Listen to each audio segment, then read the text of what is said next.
Eu tinha epilepsia todo dia, 8 horas da noite, eu tinha ataque epilético, tomava Tegretol, 18mg todos os dias, mas não adiantava muito. Uhum. Com que idade? 7 anos até 16. Tá, mas quanto tempo durou os ataques epiléticos? Todos os dias. De 7 anos até 16. 8 horas da noite. Todos os dias. Caramba. E tinha horário, 8 horas da noite. Uhum.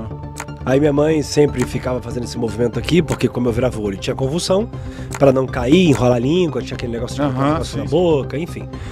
E aí, como eu comecei a falar que eu via uma velha tricotando numa cadeira de balanço que não existia, e realmente eu via perfeitamente aquela mulher, só que não era uma mulher bonita, era uma mulher que me aterrorizava.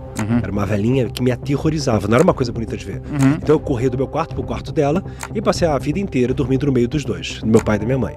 Atrapalhei bastante aquela situação toda. Minha mãe não sabia o que fazer. Me levando pro médico, o médico falou, bom, ele tem toda ali a probabilidade de ser esquizofrênico paranoide, porque não tem nada a ver epilepsia ver essas coisas. O que aconteceu foi o seguinte, com 17 anos mais ou menos, eu comecei a ficar olhando pro espelho. A pergunta é o seguinte, existem técnicas que a gente olha pro espelho, justamente pra gente se conectar. As bruxas faziam muito isso antigamente, inclusive se elas fossem encontradas com um espelho, elas morriam queimadas. Porque dizia que o espelho era o portal para você encontrar outra coisa ou o portal pro demônio. Mas eu olhava muito pro espelho porque eu queria entender o que aconteceu comigo. Então sabe o que eu fiz ali? 7 e pouca da noite, lá com meus 17 anos de idade, eu tava no 3º ano do 2º grau.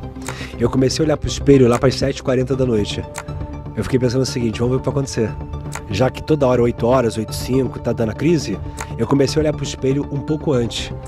E eu me conectava com o espelho de uma maneira tão absurda, eu não sabia técnica nenhuma. Nada, nem sabia que existia, nem a mente.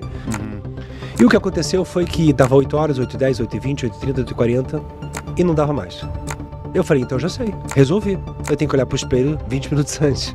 Não sabia o que eu tava fazendo, mas eu só olhava pro espelho. Eu não pensava em nada, eu não imaginava nada. Só que eu sei que eu entrava em transe, porque eu ficava assim pro espelho. Bom, porque o que é epilepsia? Falta de oxigênio no cérebro. O que eu pensei? Se eu ficar olhando pro espelho o tempo todo e ficar respirando, eu acho que eu não vou ter falta de oxigênio no cérebro. Então, realmente eu não tive mais.